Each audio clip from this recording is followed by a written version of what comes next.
En este periodo de emergencia sanitaria, ¿hay posibilidad de saber cómo se ha comportado la demanda de la electricidad y qué ha pasado en el sector?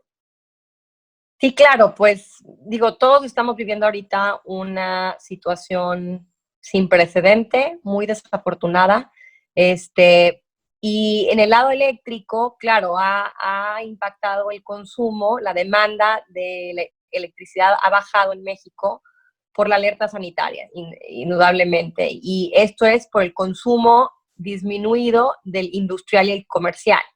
Han tomado ciertas medidas, han cerrado plantas, algunas no son industrias esenciales, han disminuido la cantidad de turnos.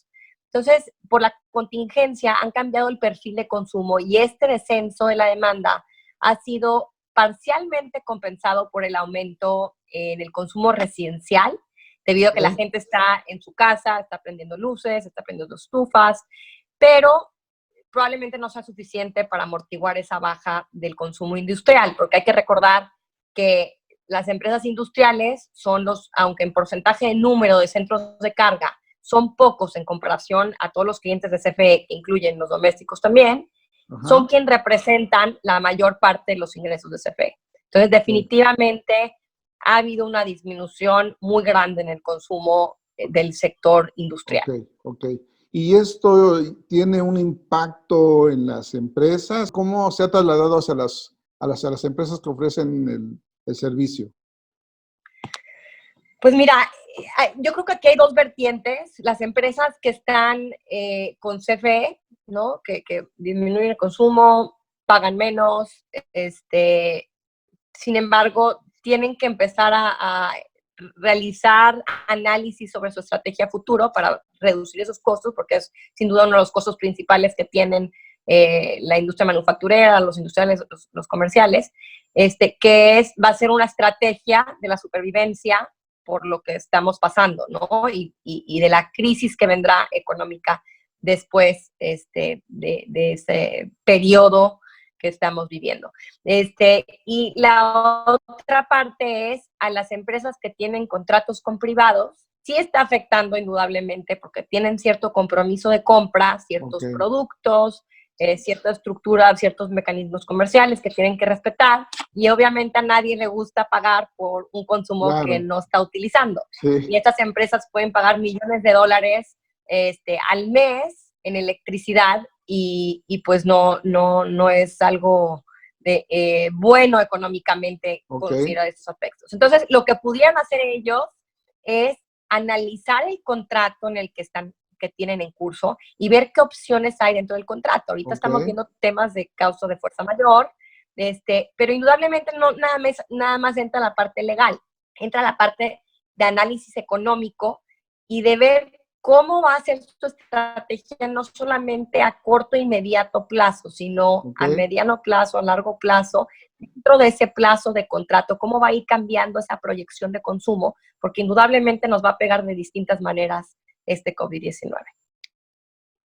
Hace unos días hubo por ahí una controversia con las tarifas del suministro básico, que se habían subido, que si no habían subido, que si eran precios acordes al Hacienda o en términos reales, o sea, aplicando la inflación.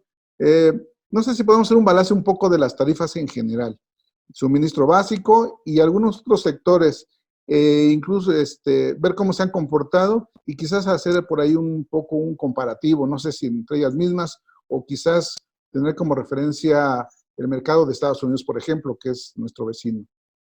Ok. Pues nosotros al ser consultores para el alto consumidor de energía nos enfocamos en estas tarifas, ¿no? En las tarifas de reguladas, ¿no? En las tarifas del industrial, del alto consumidor de energía, media, alta tensión principalmente. Y la comparación que hemos hecho es que las tarifas de alta tensión han subido un 4% entre marzo y abril, las de alta tensión, entre marzo y abril un 4%, mientras que las de media tensión han subido un 1% durante el mismo periodo. Y debemos de recordar que los industriales, un motor económico para el país, tienen uno de sus costos principales, el gasto energético, ¿no? Un top 3, top 5. y estos industriales son competitivos frente al mundo a raíz de sus costos competitivos. Entonces, vale la pena hacer una comparativa sencilla. La tarifa media para industriales en México fue alrededor de $82 por megawatt hora en enero del 2020, mientras que en Texas la tarifa media fue de $64 por megawatt hora. Hay una diferencia importante ahí y esto nos indica que si queremos que los industriales sigan siendo competitivos en sus distintos sectores, deben de buscar optimizar este costo de electricidad, ya sea que CFE tome medidas para que sean más eficientes en su generación y ocasione una baja en la tarifa regulada, o bien que busquen un suministro alterno, estas empresas consumidoras, a través de privados bajo distintos esquemas que le convengan más, donde tengan más visibilidad y más control de su presupuesto.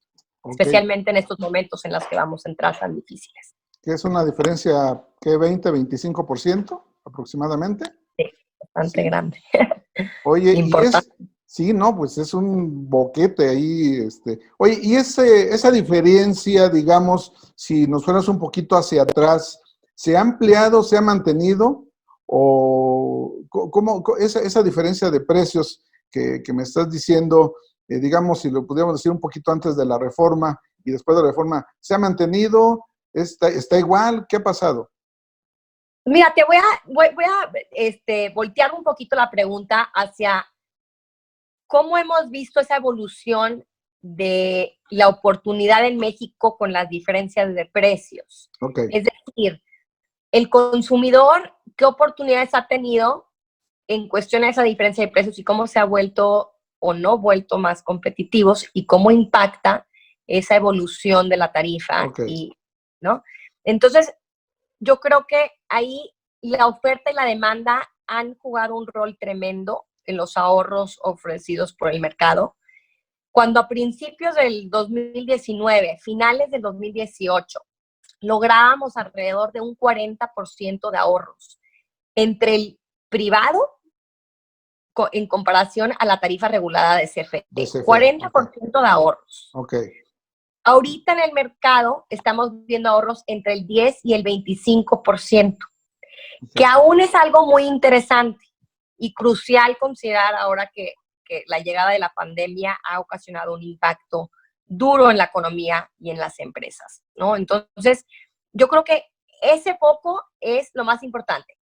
Uno, en resumidas cuentas, todavía hay oportunidad, ¿no? Existe una muy buena oportunidad en el mercado para reducir sus costos y que exista menos diferencia. Okay. Frente a otros mercados un poco más competitivos, pero definitivamente entre más oferta hay, los costos disminuyen. Ok, ¿no? O sea, lo que me estás diciendo es que hoy en México tenemos alternativas para tener precios equivalentes a Estados Unidos. ¿Es lo que me quieres decir? ¿Es lo que estoy entendiendo? Pues depende de cada situación, es la peor respuesta que puedo dar, pero es que depende en cada cliente, depende del perfil de consumo, depende de dónde está geográficamente, depende de cómo sea, cuántas plantas tenga, cuántos centros de carga, depende de qué productos seleccione, qué tipo de riesgos quieren asumir, si van a ser compartidos, si hay congestión, si no hay congestión, desde qué planta, pues de qué nodo les van a suministrar. Y obviamente los términos y condiciones de contrato también, porque hay muchas empresas que firman contratos y piensan que van a ahorrar mucho más, porque así les dijeron, y resulta que cuando llega la factura y no supieron analizar bien o no se asesoraron bien, salió más caro. Es cuando ven que está mucho más alto su costo. Entonces, depende, ¿no? No hay una respuesta correcta.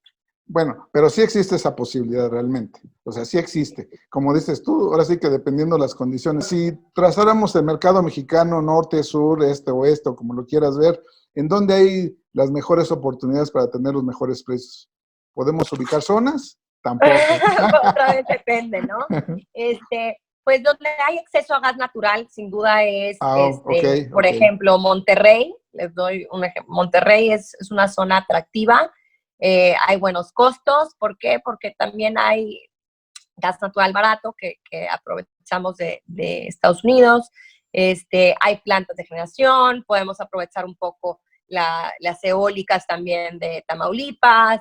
En Nuevo León, en Coahuila, hay también generación solar, generación eólica, hay cogeneraciones. Vamos, hay bastante oferta ya a costos económicos. Entonces, eso es un punto. Una zona compleja, obviamente, es la península, que todos lo sabemos, es una zona muy compleja, donde existen pocas posibilidades, pero sin duda hay oportunidades también para esos centros de carga que hay que analizar muy bien, otra vez, según el perfil de consumo de la empresa, según la estrategia corporativa, qué buscan lograr, sustentabilidad, costo, y hacer una estrategia a la medida para ver también el tema de generación en sitio.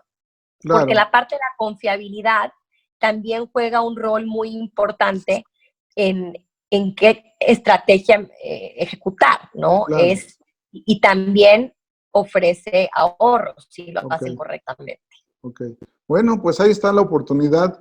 Nada más hay que buscar a un buen asesor, a una empresa que tenga esa capacidad de poder realmente orientar y no desorientar. Y como dices tú, al rato salga más caro el caldo que las albóndigas, ¿no? Exacto. Pues muchísimas gracias, Pedro, y espero poder haber resuelto algunas dudas.